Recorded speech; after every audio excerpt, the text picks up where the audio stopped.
Attorney Rufil Fernandez Banyok. Attorney Rufil Fernandez Banyok. Straight to the point. O karon, ania ang inyong anchorman. Somos a liquid adversus veritatem sed pro veritate. Wa kitay mahimo aron sa pagpakigbatok sa kamatuoran, kundi aron sa pagdapig sa kamatuoran. Straight to the point. Luzon, Visayas ug Mindanao, Pilipinas ug sa katawhan kutob sa mabot sa tong Sibya sa tibuok kalibutan via internet.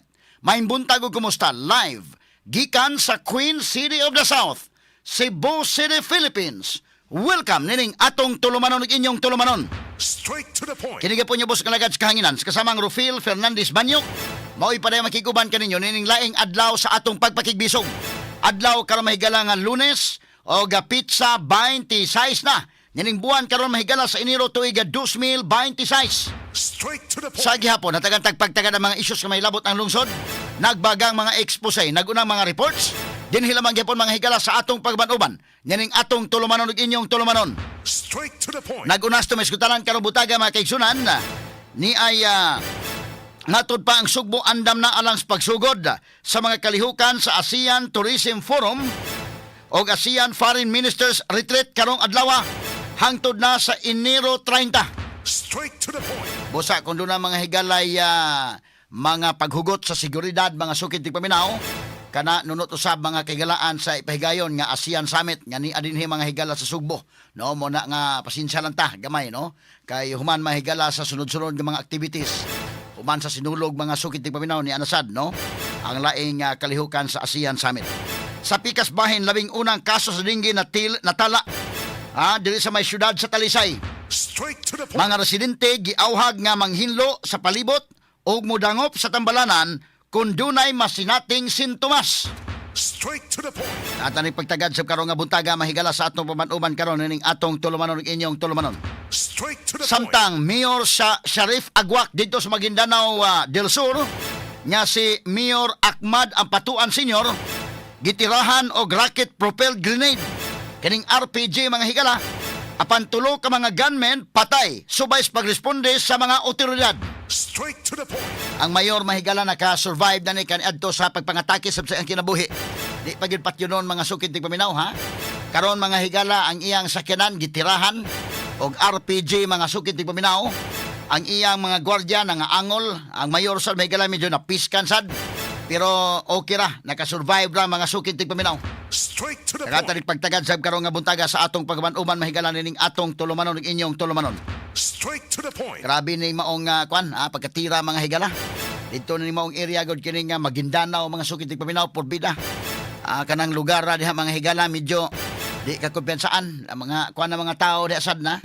Dili hinuntanan pero mga warriors ng mga labi na mga taos politiko mahigala pikas ug pikas. Kay numdum mo na tong masakir mahigala. Ang patuan masakir mga sukid tig paminaw. Straight to the point. 50 kapin ka mga tao ang nangamatay, 30 kapin ka mga sakop sa media ang namatay in one day lang mga higala sa panghitabo. Motoy una mahigalang panghitabo sa tibok kalibutan nga mga sakop sa media nangamatay. Ang dungan mahigalang nangamatay sa labing dali ra kayo nga panahon.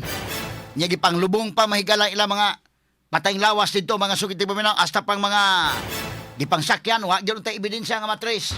Straight to the point. Kaya hasta mahigala mga sakyanan gipanglubong man. Straight to the point. Gigamitan pagbakho sa ilang provincial government. Straight to the point. Kuyawa mga higala, no? Motong alkontra nila ni mga ampatuan o mga manggudadato, Inumdum mo pila katuig na ang nakalabay mga sukid tig paminaw. Straight to the Daghan point. sa mga sakop sa prinsa nga matay kanang lugar na. Medyo kuyaw-kuyaw na kanang mga Lanao, Maguindanao mga higala. Mo na yung mga higala, Mamasapano, kanang lugar niya, sumuna nga dili ka kumpiyansaan. Straight to the point. Kagahapong adlaw mga sukid tig paminaw porbida. Ang mayor dito mga higala maoy ambush, ginamitan mahigala sa RPG. May ganit ka naka-survive ra kining mao nga mayor mga sukid tig paminaw. Straight to the point. At sa nagpagtagad sa mga uban sab dining atong tulumanon ug inyong tulumanon. Straight to the Samtang point. Senador Amy Marcos nagduda nga nasakit si Presidente Ferdinand Marcos Jr. tungod kay way bisan kinsa sa Malacañang nga nag-atiman kaniya. Straight to the point. Mo ni pasangil karon mahigala sa iyang ate nga si Amy. Kay kinumduman mahigala na daman sa St. Luke Hospital ang presidente o gipaubos kinig medical observation. Gumikan mahigala kay medyo dunay mga discomfort, mga sukit ni paminaw. Apan matod pa karong Aimee nga why nag-atiman sa presidente kanya-kanyang interest, kanya-kanyang agenda ang naas Malacañang.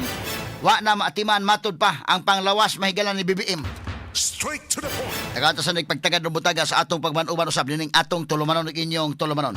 Straight to Samtang Philippine Embassy sa Indonesia mipasalig nga way Pinoy nga nakalas o napiktuhan sa nitabong landslide didto sa Bandung, West Java nga nikalas og di mo minus 80 ka mga residente. Straight to the Kini uguban pang mga isgutanan nga mabati exclusive over DYHP RMN Cebu 612 sa dial sa inyong mga radyo ug sa 93.9 IFM.